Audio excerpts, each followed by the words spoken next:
अनाथ बेटा। रूपा और शेखर सरिता विहार में रहते हैं। वो अपनी जिंदगी में बेहद खुश होते हैं।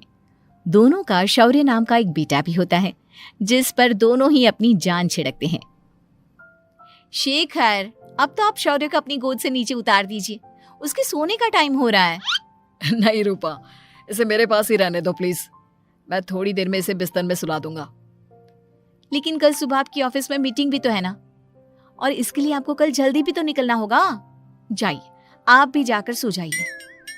क्या यार, अभी तो मेरी गोद में आया था मेरा बेटा और तुम उसे लेकर जा रही हो। बाद में कर लेना अपने बेटे से प्यार, अभी जाकर सो जाइए। रूपा शेखर से शौर्य को ले रही होती है कि तभी शौर्य रोने लगता है। शौर्य को रोता देखकर रूपा उसे फिर से शेखर को थमा देती है। आपका बेटा ना एक नंबर का नौटंकी है, बिल्कुल आप पर गया है वो। साफ बोलो ना, तुम्हें जलन होती है हम दोनों बाप बेटे का प्यार देखकर। पहले बड़ा तो होने दो तुम शौर्य को, फिर देखना वो सबसे ज्यादा मुझे ही प्यार करेगा। देखते हैं। ऐसे ही दिन बीतते चले जाते हैं और एक दिन कैंसर की बीमारी के चलते रूपा की मौत हो जाती है। अब शौर्य 3 साल का हो चुका होता है, जिसके कारण उसकी दादी शेखर पर दूसरी शादी का दबाव बनाने लगती है। शेखर, शौर्य अभी बहुत छोटा है और उसे इस समय एक माँ के प्यार की बहुत जरूरत है। माँ, मुझे दूसरी शादी नहीं करनी। क्या पता जो दूसरी औरत आएगी वो मेरे बेटे को एक माँ का प्यार दे या ना दे। तो रूपा की छोटी बहन वैशाली से ही शादी क्यों नहीं कर लेता? वो तो शौर्य को एक माँ का प्यार पूरा दे सकती है ना। मैंने कहा ना माँ, मुझे दूसरी शादी नहीं करनी, और अपनी ही पत्नी के बहन से तो हरगिज नहीं। ऊपर से अगर रूपा देख रही होगी तो वो क्या सोचेगी? अपने लिए ना सही, लेकिन तुझे शौर्य के लिए तो शादी करनी ही पड़ेगी ना बेटा। शेखर कुछ कहता उससे पहले ही अंजुमन उसे रूपा की कसम दे देती है, जिसके आगे मजबूर होकर शेखर शादी के लिए हामी भर देता है। देखो वैशाली, मैंने तुमसे शादी सिर्फ अपने बच्चे के लिए की है। मैं चाहता हूं कि तुम उसे एक माँ का भरपूर प्यार दो। शौर्य, आपके साथ साथ मेरा भी कुछ लगता है। अगर आप मुझसे शादी नहीं भी करते तब भी मेरा प्यार शौर्य के लिए कभी कम या ज्यादा नहीं होता। शादी के कुछ दिनों बाद ही शेखर की माँ की भी मौत हो जाती है। वैशाली शौर्य को एक माँ से भी बढ़कर प्यार देती है। शौर्य को लेकर वैशाली का यूं निस्वार्थ प्यार देखकर शेखर को भी उससे प्यार हो जाता है और कुछ सालों बाद शेखर और वैशाली का भी लड़का हो जाता है। लेकिन इसके बाद वैशाली का शौर्य को लेकर बर्ताव बदलने लगता है। वैशाली, मैं देख रहा हूं तुम आजकल शौर्य का जरा भी ध्यान नहीं रख रही हो। मुझे पता नहीं था कि आदित्य के होने के बाद तुम इतना बदल जाओगी। आदित्य मेरा अपना सगा खून है और शौर्य दीदी का, फिर मैं दोनों में अंतर कैसे नहीं करूं? माँ भले ही दोनों के अलग अलग है, लेकिन पिता तो एक है ना। अगर मुझे पहले पता होता कि तुम इतनी जल्दी बदल जाओगी तो मैं कभी तुमसे शादी ही नहीं करता। हाँ, तो किसने कहा था आपसे मुझसे शादी करने के लिए? मैं थोड़ी ना आई थी आपके पास, आपकी माँ ही आई थी मेरे घर आपका रिश्ता लेकर। वैशाली, मुझे तुमसे ऐसी उम्मीद नहीं थी। गुस्से में शेखर अपना पैर पटकता हुआ शौर्य को वहां से लेकर चला जाता है। पापा, मम्मा मुझसे प्यार क्यों नहीं करती? क्या मैं उनका सगा बेटा नहीं हूँ इसलिए मुझसे प्यार नहीं करती? मम्मा नहीं करती तो क्या हुआ बेटा, पापा तो करते हैं ना आपसे प्यार। कुछ दिनों के बाद, आज तुझे खाना पीना कुछ नहीं मिलेगा, चल चुपचाप से अपने रूम में जाकर सो जा। माँ, अब भाई को खाना क्यों नहीं दे रही हो? बेटा तू आराम से खाना खा, इस नालायक की चिंता मत कर। एक दिन खाना नहीं खाएगा तो मर नहीं जाएगा ये। अगर भैया नहीं खाएंगे तो मैं भी नहीं खाऊंगा। तू अपने भाई का भक्त क्यों बन रहा है? ये तेरा सौतेला भाई है, सगा नहीं जो तू लक्ष्मण बन रहा है। माँ, आपको इतना भी नहीं मालूम? श्री राम और लक्ष्मण सगे भाई नहीं थे।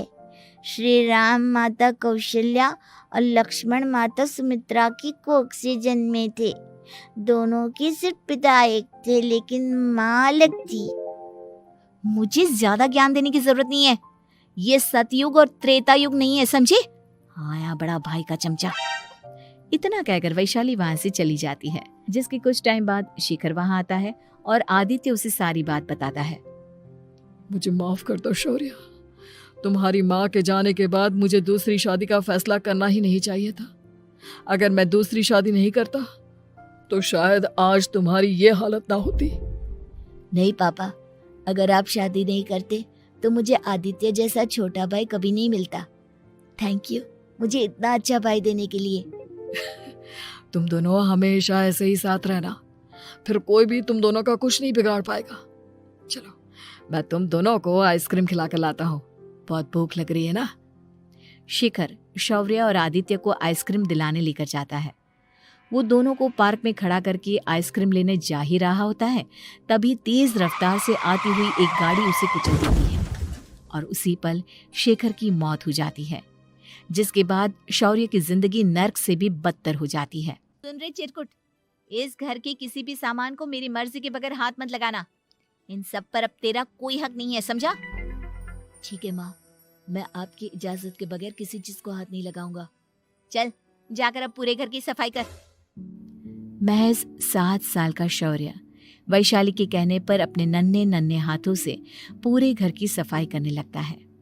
ऐसे ही दिन बीतने लगते हैं, लेकिन मासी से माँ बनी वैशाली को उस मासूम से बच्चे पर जरा भी तरस नहीं आता।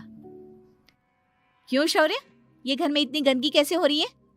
ढंग से सफाई नहीं की है क्या तूने? माँ मैंने तो अच्छे से सफाई की थी, लेकिन आदित्य बार बार इधर उधर चलकर गंदा कर देता है। अच्छा, खुद से एक काम ढंग से नहीं होता और अपनी गलतियों का जिम्मेदार मेरे बेटे को ठहराता है।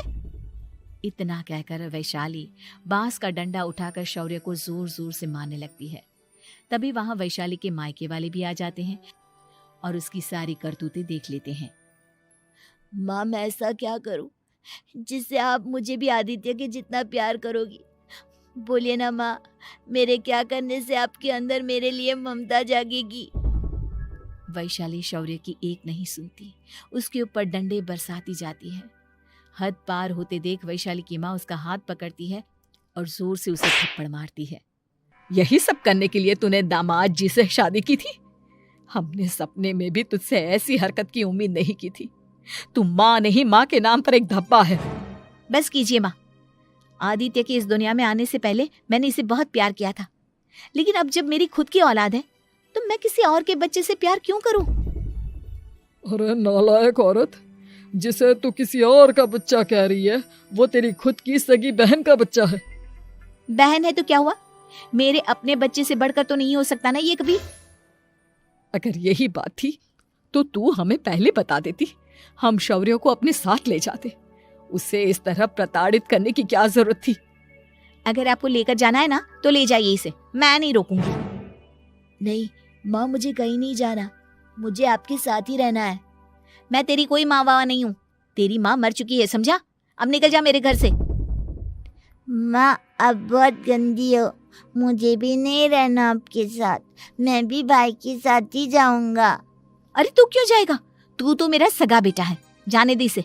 हम यहाँ ऐश से रहेंगे, तुम्हारे पापा बहुत सारी जमीन जायदाद छोड़ गए हैं तुम्हारे लिए। नहीं माँ, मुझे भाई के साथ जाना है। आप अच्छी नहीं हो, आप बहुत बुरी हो, आप भाई को बहुत परेशान करती हो।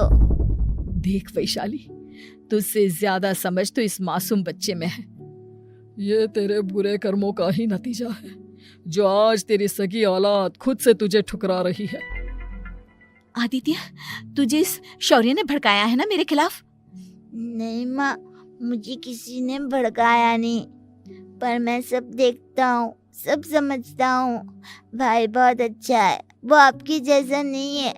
चलिए नानी। इतना कहकर वैशाली के मायके वाले आदित्य और शौर्य को अपने साथ ले जाते हैं और इस तरह वैशाली बड़े से घर में अकेली पड़ जाती है। 2 बेटों के होते हुए भी आज उसे माँ कहकर बुलाने वाला कोई नहीं होता।